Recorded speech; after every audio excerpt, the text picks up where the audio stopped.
If fear is the only thing stopping us from achieving our dreams, and we only fear what we don't understand, then the antidote to fear is knowledge. All we have to do is find out who has the knowledge that we need to conquer our fears and achieve our entrepreneurial dreams. My name is Callum Walker, and welcome to the podcast that will help you figure it out and conquer this lonely entrepreneurial journey. Hey everyone, and welcome to the podcast, or the vlog if you're watching this on YouTube. I just come back from the gym. I feel a little bit poorly, I must say. I feel a little bit poorly. And I did the right thing. I needed to send it today. Those days when you just kind of need to send it. And I needed to send it. And I was kind of torn between doing kind of like a hybrid games sort of thing. Because me and Alice have signed up to this hybrid games. It's kind of like a High Rocks, but a little bit I think it's a bit easier than a High Rocks potentially. Or maybe shorter. And we've just signed up to that. And just I had the choice between doing a hybrid session and doing kind of more of like a running interval session. And I went with that, the running interval session. And it was a really good decision because I do feel a little bit poorly. And, we as coaches do kind of give out the advice of if you're ill, don't train. But when you want to train and you're ill, kind of want to train, so I trained. You know the feeling. So yeah, what am I going to talk about? I want to kind of share with you something that's, I feel like I say this all the time, it's really important, but it is so important because if you struggle with comparison, if you struggle with comparing yourself to other coaches, looking at other coaches and feeling like, oh, I'm not good enough, they're better than me, they're so much further ahead than me, then actually a lesson that I got from the Wizard of Oz will actually kind of help you get rid of that comparison. And the reason why I want to kind of bring it up is that that comparison can really kind of break us. It can really make us feel like it's not just that we're not good enough, but I think when you're constantly repeating to yourself, everyone's better than me, I'm not good enough, everyone's better than me, I'm not good enough, everyone's further ahead than me, it does just kind of grind on your confidence. And I think that the thing that has become so clear to me in terms of running this business is that your confidence is literally the only thing that determines whether you're going to be successful or not. Your level of confidence kind of drives the level of risk that you'll take. If you are confident in yourself because you believe in yourself and your own capabilities, you will take more risks. And off the back of taking more risks, you'll take more actions. And when you take more actions, you're advancing further along. So just by doing something, you're further along. But if your confidence isn't there because you're constantly comparing yourself to other coaches and other people, and you're constantly feeling like you're not good enough, then you're not going to do the thing. You're not going to take risks. You're not going to take actions. And you're probably just going to kind of stay put. And also, it sounds really silly. If you keep saying, I'm not good enough, I'm not good enough, I'm not good enough, I'm not very good. Well, the way your mind works is your wish is my command. So if you are saying my content sucks, I just put out shit content in comparison to everyone else, well, you're going to put out shit content in comparison to everyone else. But coming back to the Wizard of Oz, I think one of my best pieces of advice that I ever got, and I didn't get this directly, obviously I got it from a book, because I read a shed ton of books, but I got it from the book, The 4-Hour Workweek. Now, if you haven't read The 4-Hour Workweek by Tim Ferriss, it's an amazing book. It really, really is. And I think a lot of people kind of miss the point of the 4-Hour Workweek. I think that they think that the 4-Hour Workweek is just about working 4 hours a week. But it's not. It's actually about freedom and designing your life. It's about effectively going right, what do you actually want to do with your life? And how can you create a business or a way of working and a way of generating income that allows you the freedom? That's what it's really kind of about.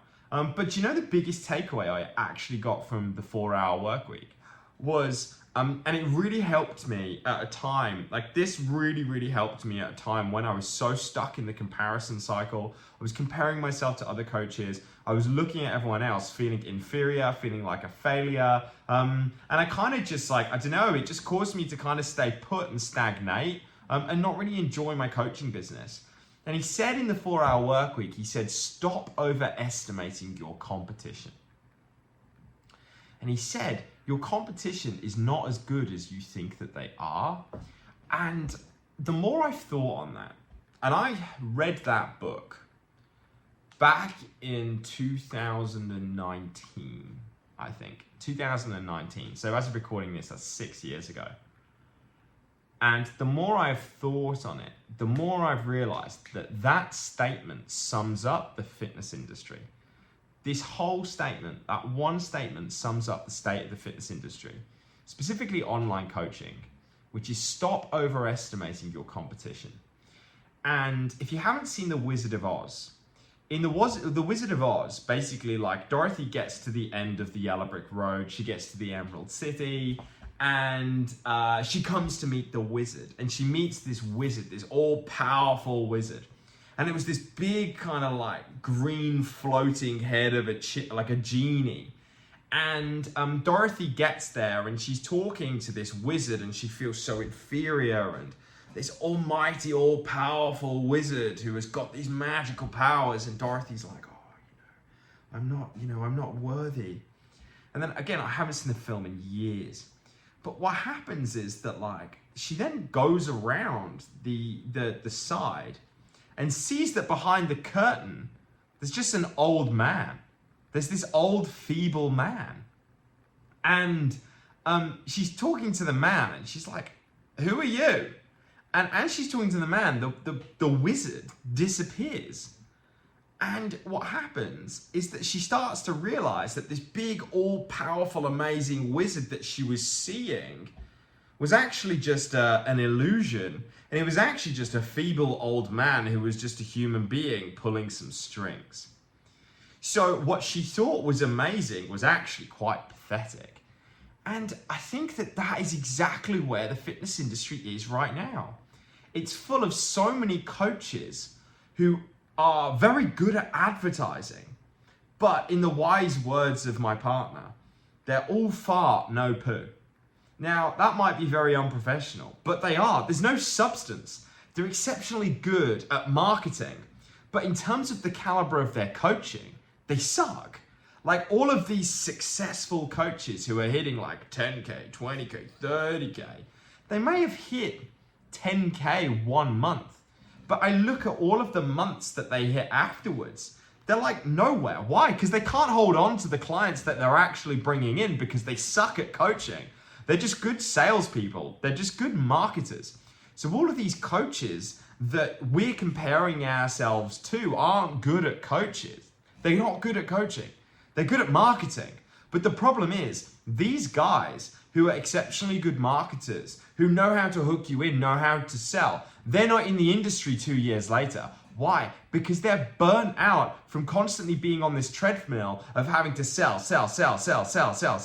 The reason why I'm still in this game 10 years into the industry is because I'm a good coach. Because I'm not constantly on this treadmill of I need to sign up. Because I haven't got holes in my bucket. Like, my average retention is like 3 years.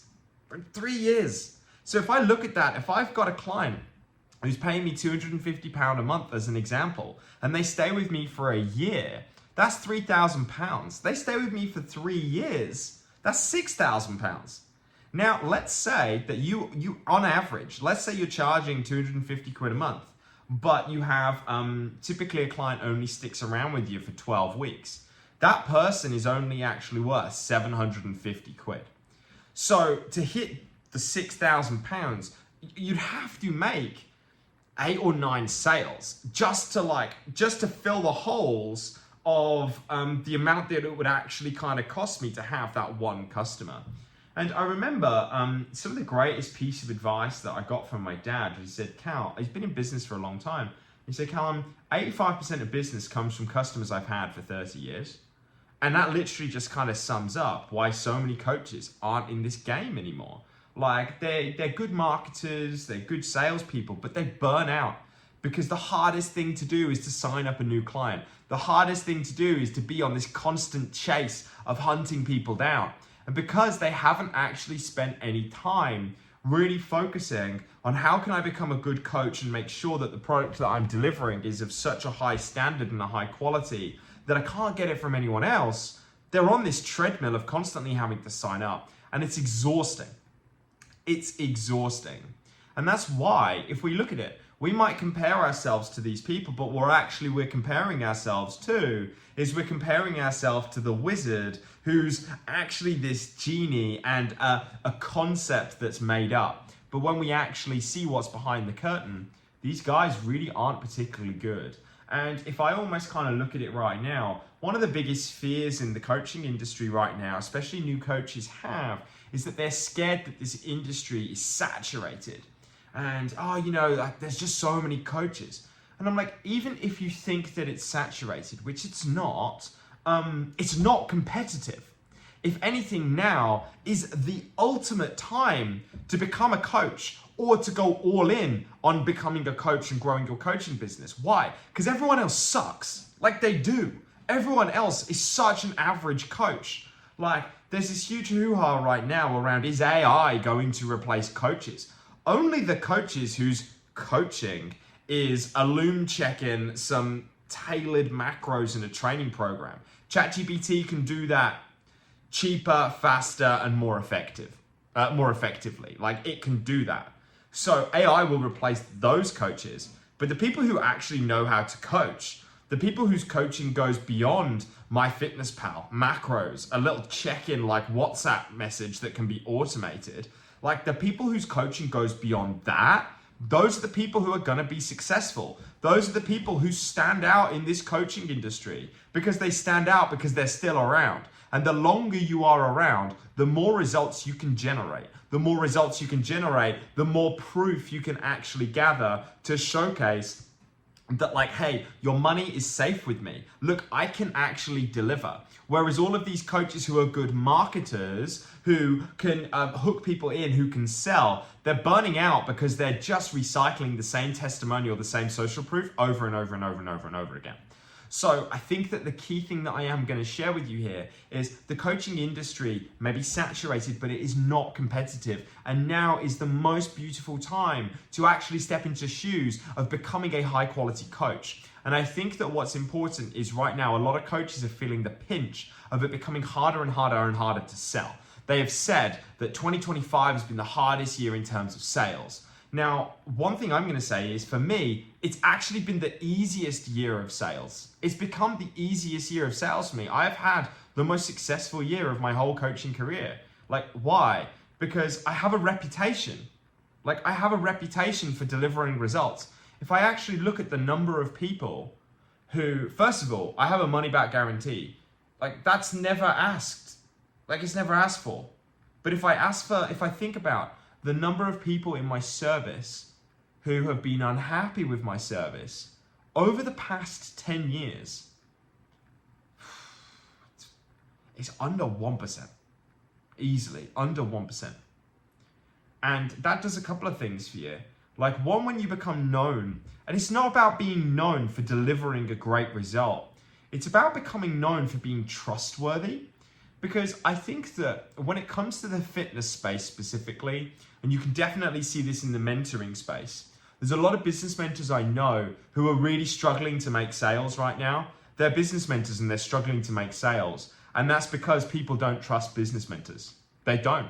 Look deep into it. Ask yourself the question, why would you not buy from a business mentor? Because you don't believe your money is safe with that business mentor. That is exactly why. So within that same concept, ask yourself the same question around your own customers. Are you trustworthy? And I think that especially the fitness space, more than anything, has one of the worst reputations in all of industry, because so many people have bought and so many people have bought something that didn't work and really did not deliver on the original promise. Which means, if anything, the most important part about growing a business, and I'm not just going to say in 2025, but for the foreseeable future, is trust. It is trust. And it's not just about having a good service. It's about developing a reputation that shows that you are someone that is trustworthy. You are someone that if I go and give you my money, I will get more in value than what I have paid you. You're going to deliver on the promise, if not over deliver on the promise. Those are the coaches that will win. Those are the coaches. If you look at the coaches who've been around for a long time, if you look at the people who've had success with their businesses over a long time, they're the people who have the best reputation for delivering. And it's not about just delivering a service, it's about delivering on the promise. So the beauty is, in the fitness industry right now, you've got so many people who do not deliver. So there's two core lessons here. The first lesson is that don't go and compare yourself to other coaches, because most other coaches are just like the Wizard of Oz. They're portraying this big, amazing image that they're amazing, but they're really, internally, they're not. They're like a duck above water. They look all amazing, but they're paddling like this. And those coaches who are simply just good at sales and just good at marketing, they won't be here in 2 years' time. So don't go and compare yourself to them. Because as I said, they won't be here in 2 years' time because they will become exhausted of the sign-up drop-off cycle. But then the second thing is, the most important thing for you to go all in on is becoming trustworthy. So if I look at my nutritional courses, if I look at working with me, it's not about filling your head with useless nutrition facts. It's about turning you into a coach who can under-promise and over-deliver on the result. So fundamentally, in terms of your own confidence, you know that you can legitimately deliver a service that is better than anything else out there. That gives you confidence, and that drives you to go and bang the drum to go and get your service out there. But secondly, it allows you to over-deliver results that no other coach can, which gives you that reputation for being trustworthy. And specifically, if you look at it, your clients are literally a walking advert for the quality of service that you actually provide. So a question to ask yourself is, would you buy what they are advertising? In terms of what they're advertising, the people who've been with you for 3 months, 6 months, 9 months, 12 months, the quality of result that they've actually got, they are a walking advert for how good your service is. Would you buy that? If the answer is no, then you know what to focus on. Ask yourself, why wouldn't you buy it? And what is it specifically that you can improve so that you can go and deliver amazing results? But that is the beauty. Again, like if I think about it, the main source of income that has come from my businesses over the past 10 years has been referrals. We are literally probably the only industry, and this is the beauty of being a personal trainer. We are literally probably the only industry in the world where people can physically see the result that someone has been able to get off the back of purchasing a service. So think about that for a second. If your client goes and loses 6 stone in 6 months, people can visibly see that. They can visibly see that. They can visibly see the change. And you know what they're going to ask? They're going to go, where on earth have you gone? And if you've delivered on the service, you've delivered on the promise, they will say, oh, I went to Callum and you need to go to Callum. Like, I always sign my podcast off with this, and I sign it off for a reason. Never forget, if every one of your clients if every one of your clients gave you just one referral, you've doubled your business. Like, it's that simple. It is that simple. If you've got 5 clients right now, that will take you to 10. If you've got 10, it will take you to 20. If you've got 20, it will take you to 40. If you've got 40, it will take you to 80. It's that simple. It is. And if your mind is saying, it's not that simple, it is. It literally is. So becoming trustworthy, like, it's not just about your reputation. It also will serve you better than anything. So yeah, as I kind of said, never forget, if every one of your clients gave you just one new client, you've doubled your business. And thanks for tuning in, guys, and I'll see you later.